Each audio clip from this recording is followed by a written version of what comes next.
Welcome back, everyone, to Little Shop of Nerds. This is Mike. I'm Julia. Today, what's our hint, Jules? So today's hint is honor, and I am super excited that we're finally doing this movie. This is my favorite Disney movie. This came out during the... 1998. Thank you. 1998. Way back in the Wayback Machine. A nice Disney movie called Mulan. Yeah. So they did come out, as you all probably remember, back in 2020. They did come out with a live action version of this this movie.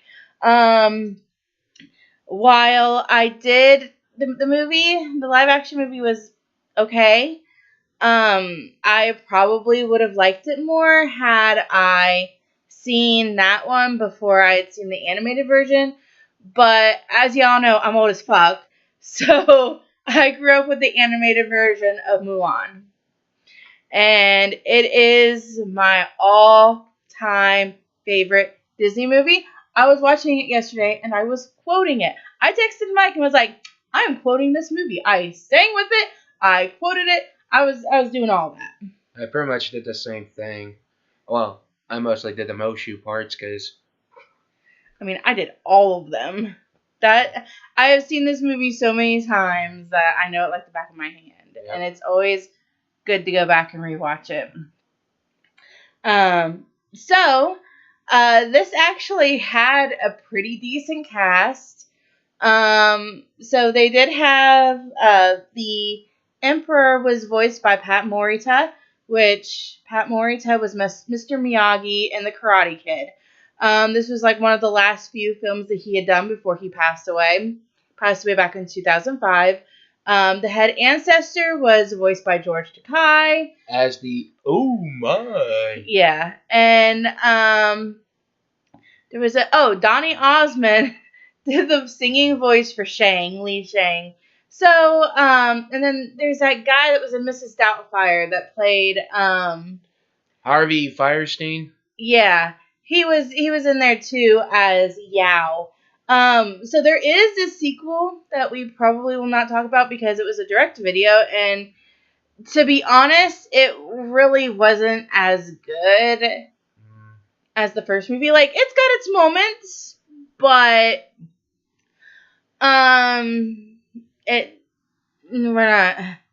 we're just not gonna talk about it. It really wasn't. It was okay, but it wasn't great. So let us get into the movie. Do you want to start? Sure. It opens with pretty much everything else. It opens at the Great Wall, which means the Great Wall of China was built and came along. The guards were guarding it, and someone sneaked in. A Hun named... I'm going to pronounce the name wrong, so you might as well say it. Shan Yu, I think. Thank you. I'm not going to walk over the Chinese language. Like I said, he comes in, pretty much fights the guards at the wall. Then it cuts to the Emperor getting the news what's happening. That meaning Shan Yu has infiltrated China, so he's like, well, send out notices, conscription notices to everybody. He's like, we need all the young men, all the men that we can get to fight. Now, remember, this movie is set like back in early. We're talking like early, maybe not even 1600s. Like we're talking really, really early in history. Definitely sometime after the Great Wall of China was built. It's pretty much he's asking people, pretty much every man from every family to come and fight. Pretty much the early version of the draft board. Yeah. So, I do want to preface this that if you guys have never seen it, it does have like the pretty much sexist comments. Yeah, the sexist overtones Not because it's like, oh, because it's Disney or whatever. It's because that's how it was at that time, during this period. So anything that you hear us talk about where you're just kind of like, that doesn't sound right. It's not because I mean nowadays stuff like that won't fly, but back in that time, that's how things were. Very much it was, and very much during the time no one was holding your hand singing Kumbaya. They just say get over it and get up and go. Yeah. So after he, sends out, it's like, hey, so cuts from the Emperor to Mulan, and Mulan is getting ready to go see the matchmaker. Now the matchmaker is somebody that sets you up with a match that matches with you. And this is pretty much like I said, she's a matchmaker, but also trying to find a husband. Sometimes during the time, there was arranged marriages, which don't do nowadays. I mean, that's what the matchmaker was for, was to help her find a husband. Very much. And if you want to know, and yes, matchmakers are those ones who do, like you said, find a husband. Every time I think of a matchmaker, I think that movie Fiddler on the Roof. Matchmakers also help men find wives as well, because they do mention it in the second movie where Yao, Chenpo, and Ling actually go to get trying to find a wife after after the events of Mulan happened. So yeah, she's late going, so she's trying to get her chores done. She's getting her dog named Little Brother to help. You know what's kind of funny? The first time when she says, when you see the movie the first time, did you think it was actually a kid or just a dog? Like they don't see the dog until she actually gets there. To be honest, I really can't remember because I thought it was maybe a kid at first, but now, when you see it, it's like, oh, it's a dog. I remember seeing this movie in theaters, but I do not remember what I was thinking when I first saw that movie. And she would just sneeze. I don't remember. I mean, this movie came out in like 1998, and which, guys, they came out with Szechuan sauce for McDonald's. Bless you.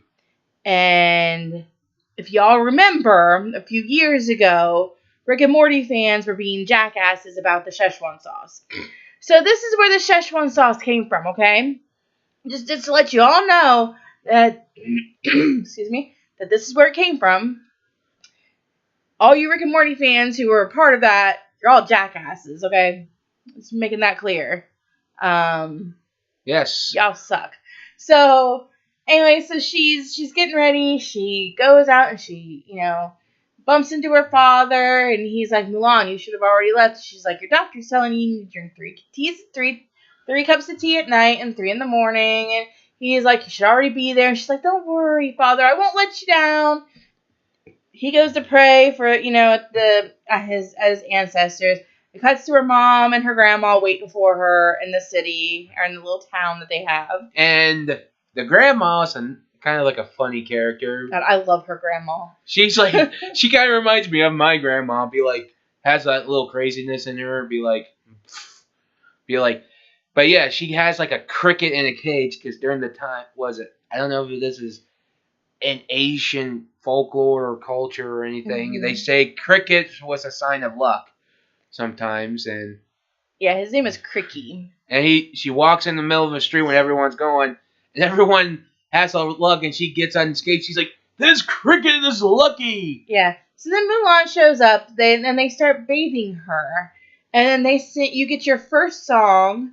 I think, I'm not quite sure what the name of it is. I think Bring Honor to Us All, to your all. Or maybe Honor to Us All. Something like that. Anyways, so during the song, you definitely get those sexist overtones, because they say, they're basically saying everybody has a part, men by bearing arms, girls or women by bearing sons. So basically, and to be honest, though, China is actually like that, where they do value men over women. Like, even here, like, even now in 2025, that's how it is in China. Men are seen as more valuable than women. Mm-hmm. So, anyways, that's what I mean, back in that time, I mean, they were more concerned about men than women, and it's just like, oh, well, you have a female, marry her off to a man so she can give us more men, basically. And God forbid if the first born is a girl. Yeah. Well, I mean, Mulan was the only child that her parents had, and they didn't seem to really mind that they had a daughter. But there's some that do. Yeah. Nuts. So she's getting all dolled up, wearing like this beautiful, I don't even know like what kind of outfit it would be, but she's wearing like this beautiful kimono type, not even a kimono, but it's kind of like a kimono, but it's not a kimono. Fancy wear. Let's just say some fancy Yeah, wear. and they painted her face up like a bride and all of that. And then she goes to meet the matchmaker. The matchmaker is voiced by Marion McGoyles, who played Professor Sprout in the Harry Potter movies. So she was in there. Mm-hmm. So she's, like, hey, this is what you need to do.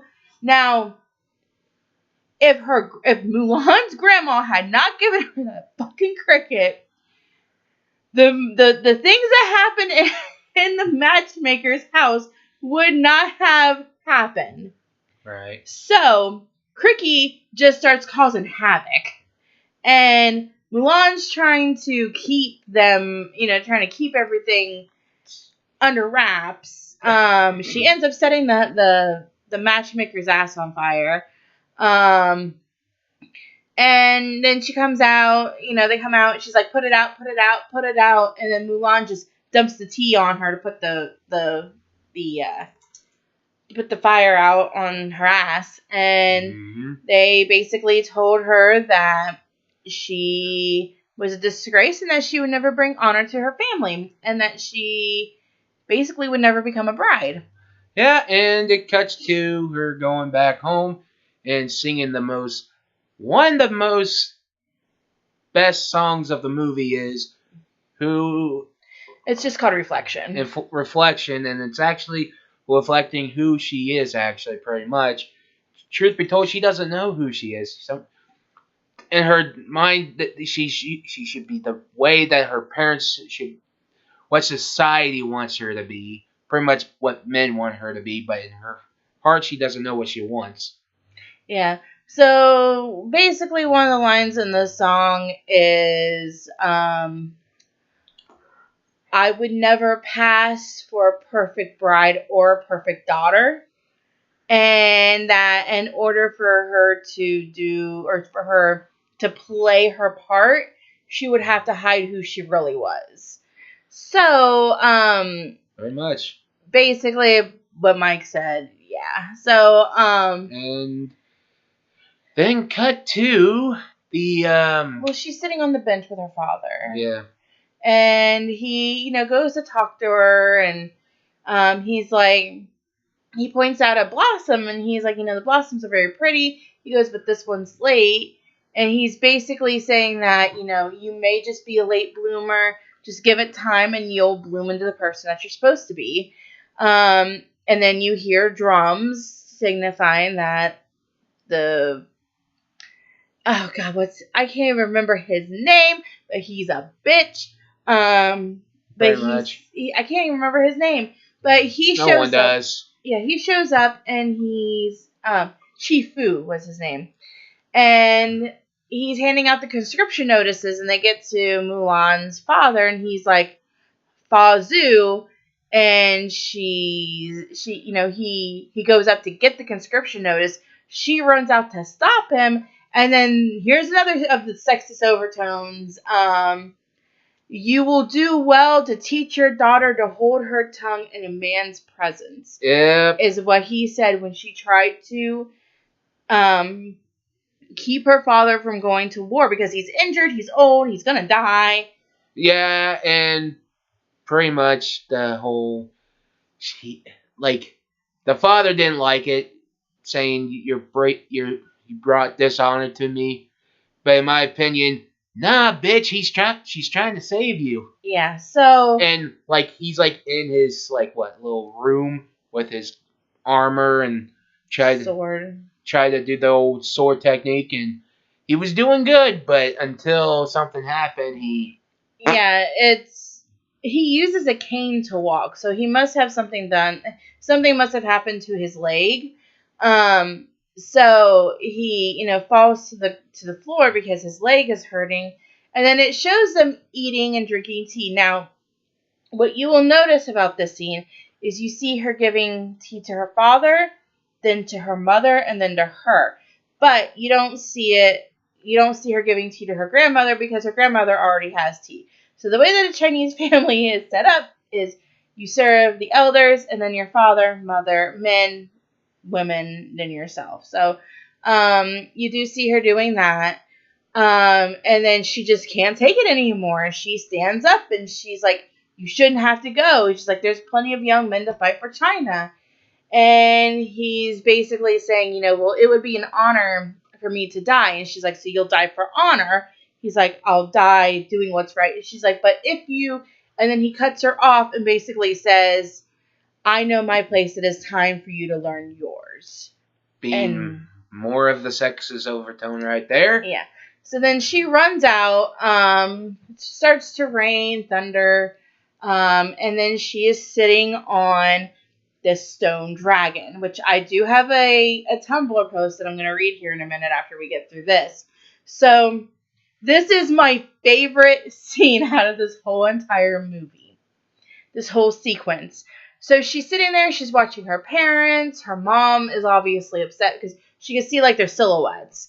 Her mom's obviously upset. Her father has to report the next morning to the camp. And she's sitting there and she's watching, and then she just gets this determined look on her face. And throughout this entire sequence, you will see dragon imagery, dragon symbolism, which I will get to that in a minute. So she goes and she prays to the ancestors, and she goes in, she puts her comb in place of her father's conscription notice, she grabs his armor, she cuts her hair, which men didn't normally cut their hair. They just wrapped it up in a top knot like she did. But it was for the symbolism, showing that she was going to be more, she was going to pretend to be a man. So she takes everything, she takes her horse, and then she rides off. Her grandmother wakes up, says Mulan is gone. They see that she's gone. And basically he was like, her mom is like, you have to go after her. She could be killed. And he says, if I reveal her, she will be. Either way, she's dead no matter what. Yeah. So, now the Tumblr post.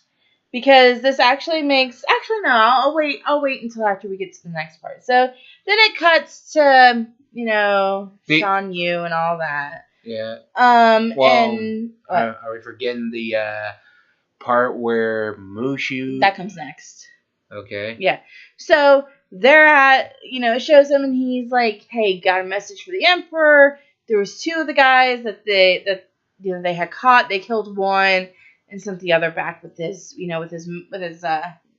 message. So then the ancestors wake up. And this is when the grandmother said, ancestors watch over Mulan.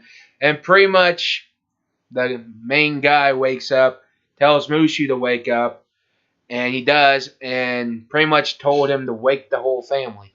Yeah, and so then they're all like just talking about how Mulan was a troublemaker and how they had to send the Great Stone Dragon to get her. So they sent Mushu out to awaken the Great Stone Dragon. Well, the Great Stone Dragon is not waking up, and he kind of just breaks the statue. Pretty much. Yeah. Oh, shit. My phone. Way to go. Okay, so, There is a reason why the Great Stone Dragon is not waking up, and it makes sense. So, during the scene when Mulan decides to go to war instead of her father, she decides to do it while sitting on the foot of the Great Stone Dragon. The image of the dragon looking over Mulan is repeated several times throughout the sequence, and the bolts of lightning strike at significant times whenever the dragon is in sight. When Mulan takes her father's scroll, and when she is praying to her ancestors, the Great Stone Dragon can be seen. It is also engraved on the sword Mulan uses to cut her hair, and the handles of the wardrobe containing the armor, and orange and okay, and the and the handles of the wardrobe containing the armor are in the shape of the dragon's head. The dragon's eyes glowing in the temple symbolizes Mulan's role as protector of her family awakening instead of the actual dragon. The reason Mushu couldn't wake the dragon is because the dragon was no longer there. Mulan is implied to be the great dragon that protects her family. Makes a lot of sense. Because, I mean, if they can make Mushu, who was basically just an incense holder, come alive, then I'm sure that the Greystone Dragon could have come alive too. Yeah, but it also said Mushu used to be on the pedestal where all the great guardians was. Yeah, he used to be a guardian. What I'm thinking is that he was probably just like a minor guardian, but then the Great Stone Dragon was like basically like the main guardian of the family, right, which is now Mulan. So, anyways, he decides that he's gonna go after her instead. He's like, if I, make her, into a great warrior, I'll be welcome back. I could get my pedestal back and all that. Here's Noelle. And so he shows up. She's trying to pretend to be manly. And Mushu shows up, scares the hell out of her. And then he's like, my eyes can see straight through your armor. And then she covers her chest, she smacks him, and then he starts yelling, dishonor! Dishonor on you! Dishonor on your cow! Dishonor! And she's like, I'm sorry. So, then he tells her, so they finally go to the entrance. What'd you do? She's making biscuits. Yeah, she does that. So, here, I'll grab her. So then she's at the entrance of the camp, and he tells her to stand up straight, feet apart, chest out, shoulders back, head up, and then just strut. So then she's just walking very weirdly very much through the camp. And people are looking at her like she's crazy. Yeah, and Mushu doesn't know how a guy walks anyway. Yeah. So one of my favorite parts, though, is when she runs into Chen Pao, Ling, and Yao, and Mushu says, punch him. That's how men say hello. And she punches him, and he hits Chen Po, and he picks him up and he goes, oh, yeah, you made a friend. It was true. Sometimes it can happen. Then she's like, smack him on the behind. He'll like that, and she did, and he didn't like it. Only on the football field. Yeah. So then she basically gets them all to start fighting. Accidentally. And while the fighting's going on, she get going again. Say what? So with the fighting, when the fighting is happening. Yeah, Shen is talking to his dad. Shang. Li Shang. Talking to his dad, talking about what's going to happen, where his troops going to be. Pretty much give Shang the role of captain. But here's the thing. Someone didn't like that. Chief Fu did not like that. Well, one, I cannot see him being the captain of that army because people don't. When you have a guy that's like that, they're not going to respect him. They're just going to make fun of him. Well, I mean, they didn't make fun of him. They did kind of respect him a little bit. Because, I mean, if you look at him, like, I would definitely not disrespect Shang. I mean, I just... didn't like the Emperor say, well, you can have his job if you want. That was at the end. And that's when he was talking to Mulan. Well, still... Anyways. anyways, back to what I was saying. They go outside the tent. All the freaking, pretty much every soldier was roughhousing and in front of Shin's dad, and didn't like that. So Shang's dad didn't like. So Shang didn't like that. Looking bad in front of his father. His father and his soldiers run off and pretty much tells the camp to pick up every single grain of rice, you know, and Well, that's after he like kind of berated Mulan and was asking what her name was, and she's going through all these names, and he's like, "What is it?" And she's like, Ping's my name. And then because Mushu was just kept giving her names like Ah Chu, Ling. She's like, his name is Ling, and Shang's like, I'm not asking for his name, I'm asking for yours. And he was going to change her name again, but then she just stuck with Ping. And she handed him the conscription notice when he asked for it, and they're like, Fa Zhu? I didn't even know Fa Zhu had a son. She's like, yeah, he doesn't talk about me much. And then she tries to like spit, but she can't get it out. And they're just looking at him, and they're like, this boy's a lunatic. And that's when he was like, you're all going to pick up a single grain of, pick up all the rice that's on the ground. So then now we're getting into like my other favorite sequence. The next morning, Mulan gets woken up by Mushu with porridge, which is just basically like some sort of like rice and milk, it looks like, with eggs and bacon, and he's feeding her. And Cricky tells him, hey, the troops just left. And he's like, what do you mean? And she's like, oh no. And so she's late. She gets there. She's a little late.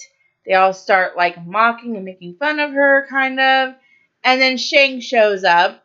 And he shoots an arrow up at the top of this big post, up at the very top. And people have to climb up to get it. But they have to use like these 2 stone weights. Yeah, and you have to figure out how to use those weights to get up, to get it. And no one can do it. One represents discipline, one represents strength. And pretty much it cues in the song title, Make a Man Out of You, which is one of the best songs of the whole entire movie. It is my absolute favorite song. Because think, it has like everything you'd want, a montage, pretty much hearing that the choir scene in a, was it I wouldn't say baritone, a bass voice mostly, whatever. Yeah. But anyway, so like the montage shows like Mulan basically just fucking up everything. She's not getting anything right. She can't seem to do anything right. And Mushu's fucking everything up too. And also the other guys are messing up. Yeah. One says, "What? I was a fool skipping gym." Yeah, Ling says, I was a fool for skipping gym, because then when he tried to break a big slab of concrete or a stone with his head, he couldn't. I mean, I would think that would hurt even if you could do that. But, well, then some martial artists do that, but I think they tell you how they do it, but I think that's really advanced martial arts, I think. Yeah, so then there's a scene where they are running, or they're carrying like these sticks with like rocks and these bags on their necks, and Mulan can't keep up, so Shang goes back and gets hers, and then she's walking back to the camp, and he has her horse, and he's like, pack up, go home, you're through. And then that's when she's like, she looks up at the arrow, and then that's when she realizes, hey, I think I know how to get up there. And then she does manage to get herself up there and get that arrow. Yeah, she, like, had them, I don't know, like, she managed to get them to, like, lock up or something behind the pillar, and then she was able to, like, pull herself up. Pretty much shimmy up. I think that was the reason what Shin was saying, because he said, both of them, you gotta figure out how to work both together. In one way, you gotta tie it together. Yeah. So she gets it, and then she was able to stay, and then you just kind of see her improving, and she's one of the best that they have. Then everyone else improves. Then it cuts to the villain. And Shang Yu. Pretty much is awaiting his falcon, or was it a hawk? Either it's some sort of bird. Either way, bird of prey comes by, drops off a doll, takes it to the men, and the men are like looking at the doll like a forensic, pretty much like a CSI team. Mm-hmm. Yeah, he's like, "What do you see?" And he throws it at him. One's just like black pines from the high mountains. One person smelled it and was like sulfur from cannons. Another one had like a white horsehair from like their imperial stallions. And it's like, oh, they're waiting for us over there, but we need to go through that. So let's just go through there anyways, and we'll drop off the little girl's doll. Pretty much just killing the whole town. Which we'll get to that. Anyways, cut to MULAN bathing in the river or lake, whatever. Yeah. Pretty much cleaning up. Then pretty much the whole guys showed up. Okay, I want to bring, before we go any further, I want to bring something up. So Disney normally doesn't draw nipples on their men, okay? But they did for Shang, they did for Yao, and they did for Chinpo, but they did not for Ling. Ling has no nipples, but everybody else does, okay? Well, I think in my opinion, there's also, we'll get to it when we get to the drag they part. sometimes like to make their men look like Ken dolls, and they because I've seen this, I've talked about this with Otome Games before. For some reason, Otome Games will not draw nipples on their men if they're shirtless. Now, Love and Deep Space, that I've recently started to play, and Mr. Love's Choice, whatever, they put nipples on their men, and then Callaway has put nipples on her men, but Disney does not do it, but I'm surprised that they did. But they only did it for, like, 3 out of the 4 main men. Pretty much. So just food for thought there. Yeah, and pretty much Mulan's trying to get out of the lake, and pretty much Mushu helps by biting one of them. Everyone thinks he's a snake, but he's a dragon. Yeah. And they're all 3 of them are sitting on a rock, and Ling's like some king of the mountain, and then Yao just pushes them back into the river. Yes, and the lake. And it cuts to Shang and Shifu, the little whiny bitch. Pretty much, it's trying to figure out, hey, we're ready, let's go help fight, and he said, oh, they're not going. Yeah. Pretty much wasting people's time because he said they're pretty much useless in a thing of battle. Then Mushu, being the little eavesdropper he is, decides to write a fake scroll of a message from the Empire. The general that has to bring the guys here, and what they did is they were going to use the horse, but Mushu's always butting heads with the horse, so they make a panda. They made a soldier, like a scarecrow soldier riding on a panda, and he's like the dude's like looking at him. He's like, "What? You never seen me riding was it black and white before?" Yeah. And so then they start going off, and this is where we get the last song of the movie, which is basically the woman the woman that we're fighting for. Yeah, or woman worth fighting for, something like that. So this is basically all the men are talking about the women that they would like to have. But Mulan, they try to get Mulan to express hers, and she basically described herself, which was a woman who basically always speaks her mind, and they're like, nah, because they, being early China, they wanted submissive women. Well, I don't know. Was it Chifu was like No, was it Chimpo? Chimpo. Chimpo pretty much just wanted a woman who can maybe know how to cook. That does sound sexist, but I think to him, he's a fat guy, and I mean, at that point, like, women were the ones that did most of the cooking anyway. yeah, but still, so. I don't know how it's like. In my opinion, I think I know that's bad, but is it though? I mean, Chimpo is just a fat guy. He's a fat ass, so I'm trying to like, is that sexist or not? I was like always confused about that. I'm like, it sounds like it is, but I don't know because I'm a good cook, but no. I don't cook very well. I can follow a recipe if I have everything, but I hate cooking. Like, if you were to just bring something and just, like, if you were to bring, like, some sort of meat or, like, vegetables or something in front of me and put it down and be like, make something out of this, I'd be like, no, because I don't know what to do with it. I have to have a recipe. Yeah, pretty much. And I hate cooking, too, so. Pretty much. I get impatient. Yeah, to me, it's like if you say if you want something, like I can pretty much make a MacGyver of a snack. Yeah. I just give me some crackers, some shredded cheese, and some pepperoni and ranch. I can make you something. Sometimes when Mike makes chili, Mike will share his chili with me. So he does. He's actually a pretty good cook. I'll give him that. He'll make Johnny Marzetti sometimes too and share that with me as well. So Well, maybe if we get popping, maybe I'll do a cooking section. Yeah. Back to the part where Yeah, so Chifu was like, I have a girl back home who's unlike any other.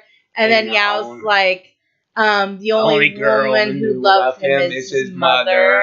And he just like glares at him. I'm like, well, pretty much, dude, you look like a mama's. You pretty much looks like a mama's boy. Yeah, so then the song ends abruptly when they reach the town.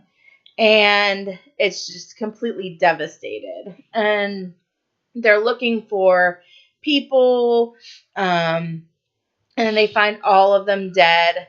And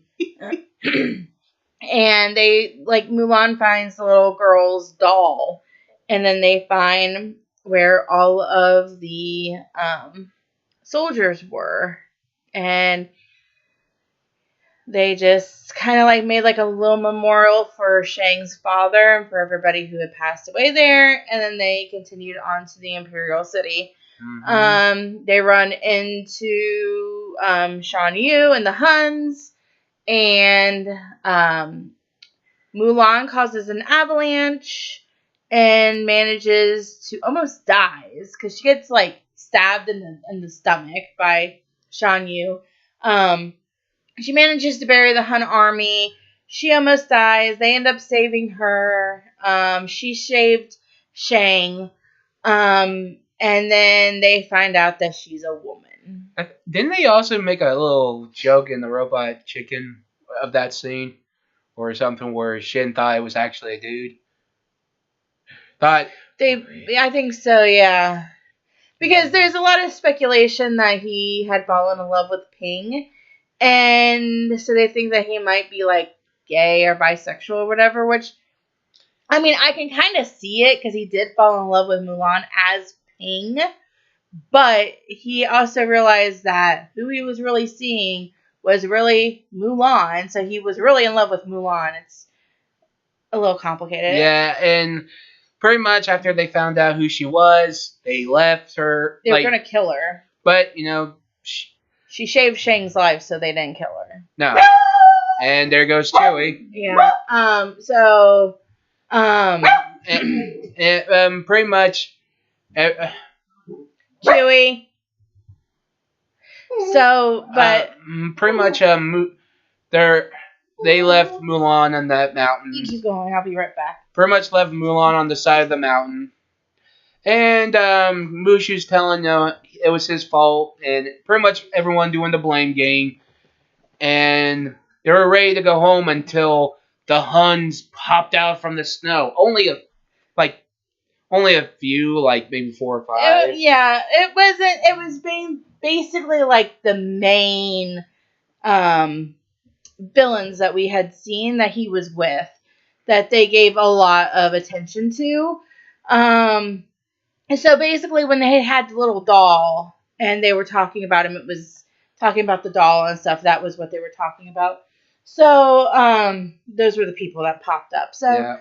it was like, I think, two brothers and then two other guys. So I think it was like four guys that popped up, and then Sean Yu, so five altogether.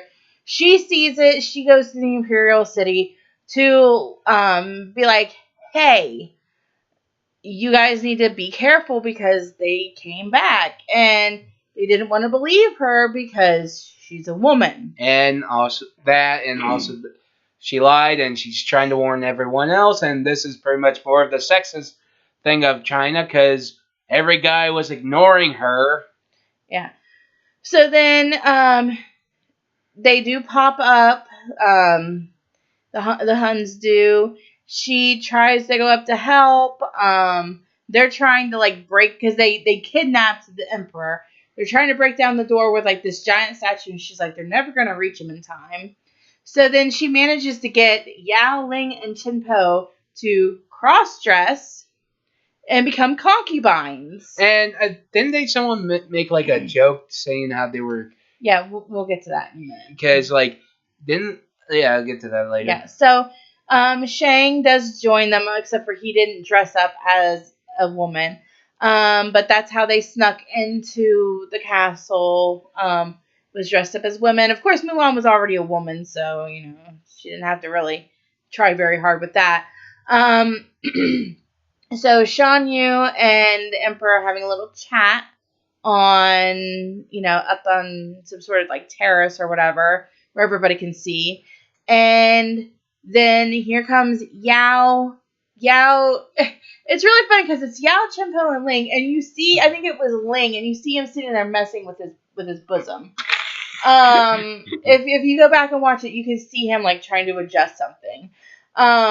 But she's like, okay, any questions? He's like, and Yao's like, does this dress make me look fat? And she smacks him. And then they're walking, and then they're giggling and everything, and then the guys that were watching, he's like, concubines. It's like ugly concubines. And then they stop and it's like, oh, he's so cute. And they got like a fan in front of their head, and then an apple like slips out from underneath Ling's dress, and he kind of looks down at it, and he's like holding his like the top of his dress, and he just kind of like just tries to pretend like that didn't just happen. And then they reveal that they're actually men, and they whoop their asses. Shang goes up to try to save the emperor. They end up Chinpo ends up taking the emperor, and they like do like a zip line off. Shan Yu was gonna go after them. Mulan keeps it from happening. Shan Yu was pissed because he had his victory stolen. He thinks that Shang was the one that had ruined their plans. Mulan throws her shoe at him, and she goes, "No, it was me." She pulls his hair back, and this is what I like. He didn't seem to care that she was a woman. He just said, "The soldier from the mountain." He didn't even like question it or anything. It was just like, "You're the soldier that almost killed me and killed a lot of my men." And so they managed to get up onto the roof. Mushu had fireworks, and they basically explode him. Pretty much. And then, so they defeat him, and the emperor comes out, and he was like, let's see if I can quote this. "I've heard a great deal about you, Fa Mulan. You stole your father's armor, or no, you ran away from home, stole your father's armor, impersonated a soldier, deceived your commanding officer, I think destroyed his palace, and then he's like, you have saved us all." I probably missed something, but that was the gist of it. He bows to her, so then everybody starts bowing to her, and she's freaking out, like, she's like, oh my god, like, Yep. what's going on? And pretty much everyone, like even the emperor's like, "Hey, we'll offer you a position here," and pretty much the little asshole Shifu Chifu didn't like that, and he said there's no position. It's like, well, you can have his job.